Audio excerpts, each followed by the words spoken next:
Hi, I've got a little video for you today about the drama triangle. What's the drama triangle? The drama triangle shows three personality traits that are prevalent when people are living their life in what I refer to as an old paradigm kind of way, where they are relying on other people for their source of either their self-worth, their self-esteem, their happiness. And when other people don't measure up, then they blame those other people. It's never their own fault. And the reason I'm giving it to you guys today is that it would really help you to change your life if you could look within and look at the dynamic of a relationship in your life. It can be with a family member, a boss, a friend, a neighbour, just anyone. When I've explained it, just sit with it for a minute and think, does any of this play out in my life? And if you want a little clue as to where to go for examples for it, just look at any soap or drama or angst-ridden movie, because it's basically the plot of most soaps and movies in existence today. So what is the drama triangle? It has three personality traits. The first one is the pusher. Okay, who is the pusher? What do they do? That's the person who pushes their ideals, their ideas, their emotions, their needs, their wants onto other people. And this is categorized by people who say, you should be doing such and such, you should be, you ought to, why haven't you done? They're pushing their parameters, their yardstick, their ways of measuring the world onto you. They're pushing it onto you. You have to do something to come up to their expectations. I thought you were going to do such and such. You said you were going to do this. And it's a very blamey kind of dynamic, you know, it's a pointy finger thing. They're pushing. So if you imagine, they're pushing your buttons, really. So they're pushing their expectations and the way they want you to measure up for them. No regard for anything that's going on in your life, any of your emotions, any of your needs. They're pushing their needs onto you. I need you to do X, Y, and Z, and then I will be happy. That's the pusher. Okay. Then we have the puller. And the puller is, generally speaking, the person upon whom the pusher pushes their expectations. And that puller pulls that kind of energy to them. And they're the kind of person who never takes responsibility for anything that happens in their life. So you can quite often hear them say, oh, it never works out for me. No matter what I do, this happens, that happens. I never have any luck with. Tech never works for me. That's a classic. They're basically making excuses for not showing up in their life, not taking responsibility for it, not taking any aligned action to improve things. They're actually quite happy here because this gives them the opportunity to host pity parties and play the burning martyr. That's the kind of thing. It means that while they're in this energy state, other people have to do things for them. It's an excuse.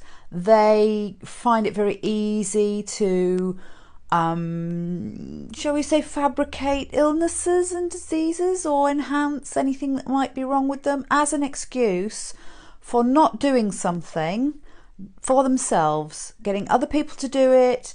Oh, poor me, you'll have to come and help me. I can't do it. I can't possibly do it. I can't possibly. And that's that kind of energy. So they do attract a lot of this stuff from these people. So the third dynamic in the triangle is if my pen worked, the protector.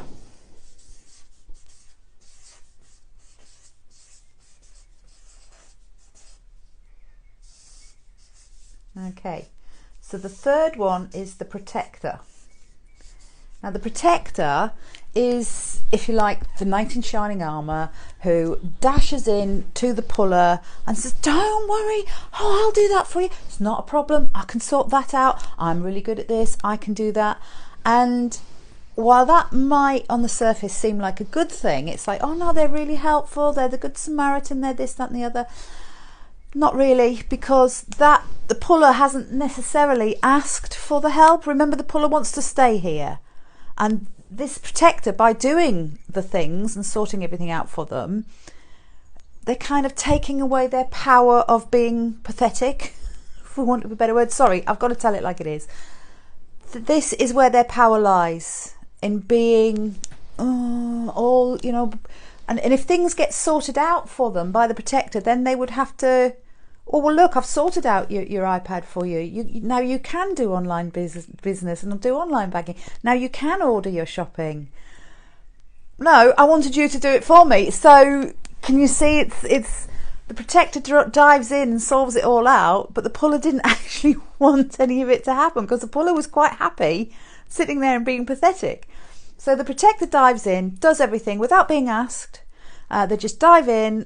And then when the puller doesn't give them the gratitude and the respect that they think they deserve and take the next logical step, oh, well, I sorted their iPad, but then they still didn't do the online shopping. And that's just one example. You can translate that into an example in your life, I'm sure. So the protector starts giving it, oh, well, you know, I helped them out and but I didn't get any thanks and I didn't get this and I didn't get that. No. So they're in a huff, thinking that they've done fantastic things for this person who didn't actually recognise it. This person didn't actually want anything to change. And then it comes back, they're usually talking to the pusher, who then goes to the puller, you should have done X, Y and Z. Oh, but I can't because it's but well, I sorted it out for you, but you still didn't want it. I told you she didn't want it being done. Can you see how this plays out in life over and over again, at work, at home, at play, anywhere you like? We can all be any one of these traits at any one time. And being one of those traits is a choice. You actually choose to let your energy go there. You choose to get angry with the puller. You choose to whinge to the pusher. The pusher chooses to blame and shame people who haven't done things and tell them what they should be doing. And you can call it the gossip triangle if you like. I don't mind what you call it. But the idea, if you are in alignment, is to be very happily in the middle of this. Not getting involved in any of it. And I know that sounds really difficult, but once you're aware of it, and I did this, and I used to be felt like a ping pong ball. I was going backwards and forwards.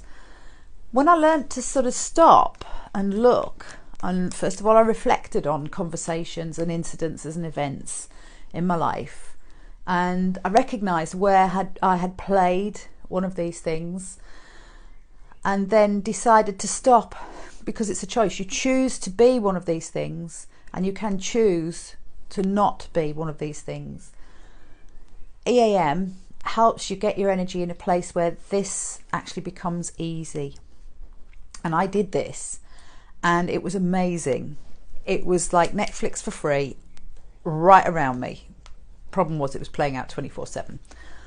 But the more I did it, and the more I relaxed into this place of just letting my energy flow, not getting involved, not blaming, not shaming, not pointing the finger, not allowing the finger to be pointed at me, not diving in and helping and solving things for people when they didn't ask for it.